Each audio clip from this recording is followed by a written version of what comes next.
Let's talk about Kill. Indian Yes, Hindi yes. language action thriller written and directed by Nikhil Nagesh Bhatt. It's been a while since we've spoken about an Indian film. I've actually really been keen to watch like a new, like, cool Indian action flick because it has been a little while. Well, you I sent think me the it was- trailer for this film a while ago. Yeah, yeah, yeah. And Yeah. it was kind of billed as like really gory and violent. And I was like, oh yeah, it's pretty unusual for an Indian film, I think. Yeah. so- And it is gory and violent. The movie is called Kill, and there is a lot of killing. And yeah, I overall enjoyed the fight scenes. I enjoyed the deaths. This is definitely the most violent Indian production that I've ever seen. Yeah, It's got that, It's the like, most graphically violent, I would say. Yeah, like, we've yeah. seen pretty violent Indian movies in the past, but it's always like kind of cut away from any gore or anything. Yeah, like that. yeah. It's all in the Like sound design Triple R, kind of thing. Yeah, Triple R is a pretty violent movie, but it's not like hard to watch. It's not hard to stomach. Yeah, it's not knife through the face kind of violence, you know? It's not like Yeah. slamming a fire extinguisher into a guy's head until it's paste kind of violence.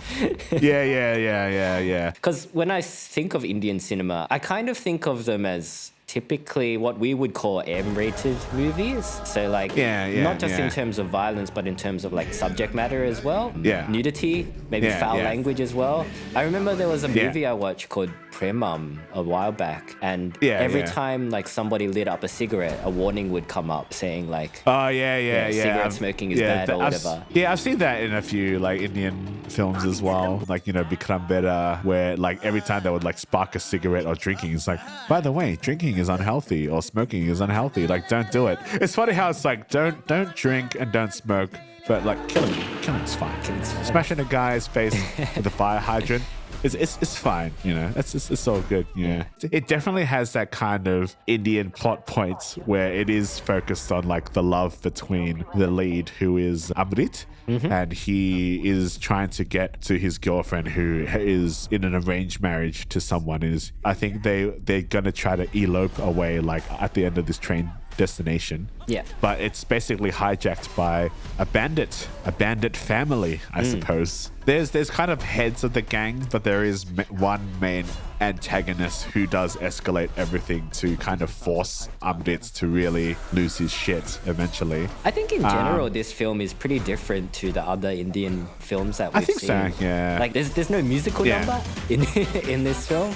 Yeah. Which I was slightly disappointed by, to be honest. I think a musical number would probably be a little bit out of place in They're this always movie out of because place. it is. That's the point.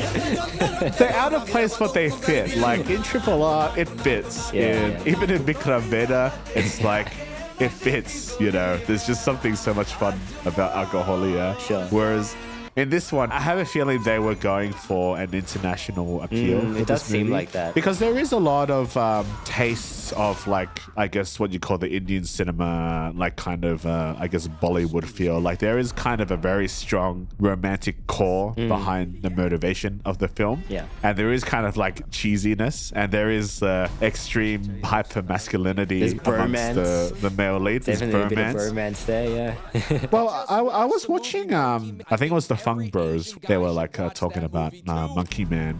I think they were saying like it is kind of cool to see Dev Patel in a role where they kind of portray, I guess, a Southeast Asian or Indian man as someone who is like hyper masculine in an extent, like he's killing a lot of guys, whereas like Asian men in general, Southeast Asian men, East Asian men, we're kind of portrayed as weak usually. Like, but I think from my experience of Indian cinema, I think dudes are always like pretty fucking like masculine, if you ask me. Like, It might it's just be very- the type of it's movies very we've been common trope, watching. yeah. But yes. Yeah, maybe. Yeah, usually they are pretty manly. I mean, this guy's Amrit is fucking jacked, man. Like jacked. he's got his shirt off at one point. Yeah, he's a good-looking man. There's like this, yeah, he's a good-looking man. I noticed that this movie, and Monkey Man had this as well. It has a lot more of that like kind of Korean knife close quarters encounters style of fighting, where it's stylized enough that it looks cool, but there's a groundedness to it. And I kind of realized this when we watched the credits, and that the action stunt coordinators and fight choreographers, one of them was a Korean guy.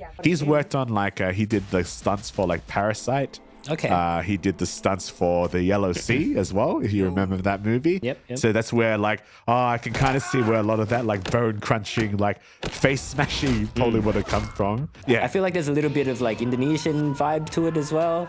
Yeah, definitely. Yeah. It's definitely hardcore. I'd say that for sure. Yeah. Yeah. But I do really like the setting. Yeah. Just having it entirely on a train, very close quarters. It's pretty hard to film action as well when it's this kind of enclosed. Where would you put the camera and stuff, and right. lens choices. It's definitely to shoot a lot of close quarters stuff like this, you'd have to have people who are literally moving walls in a studio, so you can get the cameraman to move around. And you've seen it in The Raid 2, where they shoot the toilet cubicle prison scene.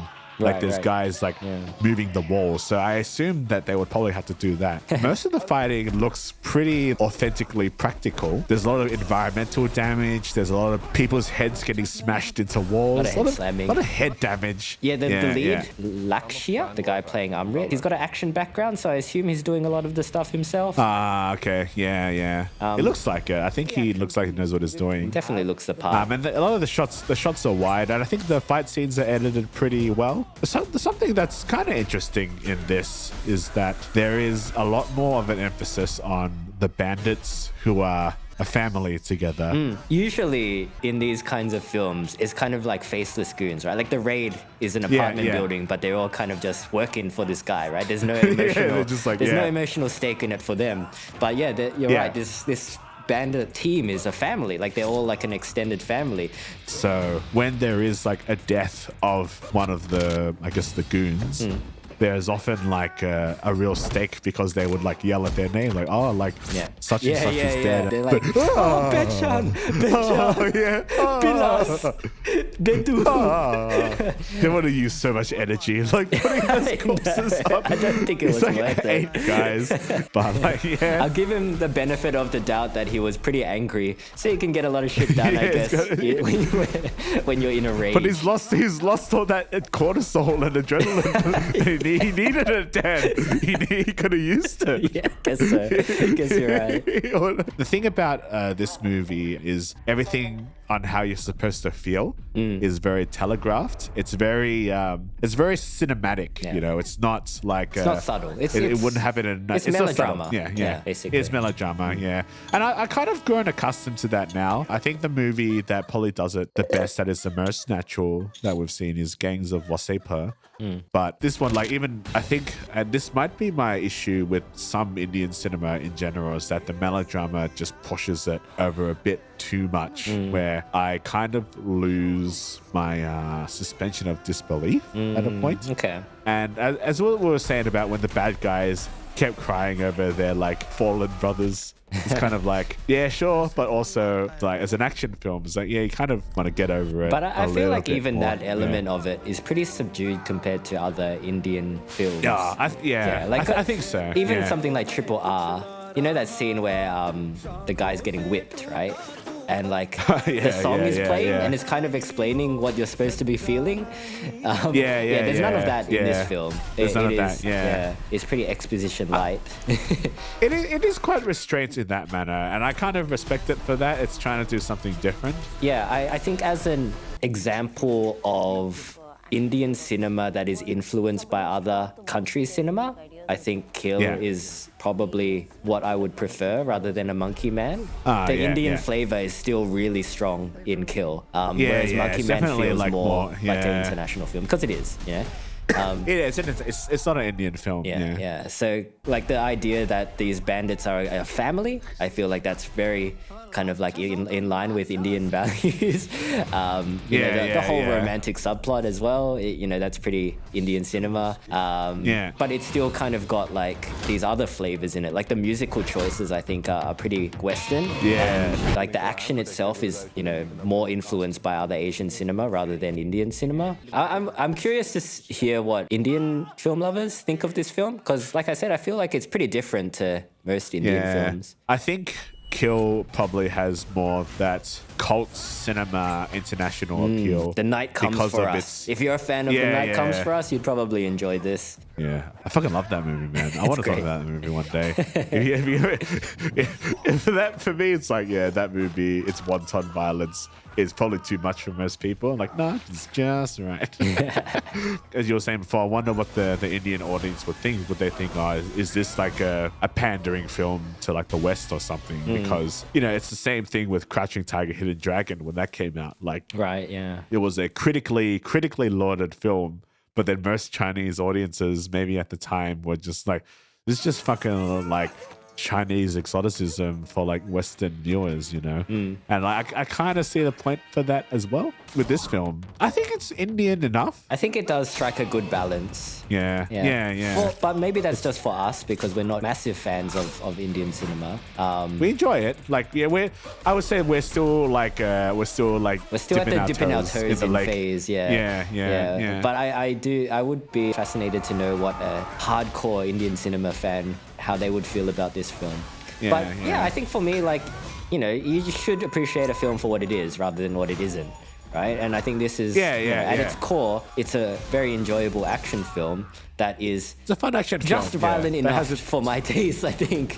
Yeah. I wrote down a note that just says Indian Ghost Rider. That scene was pretty cool.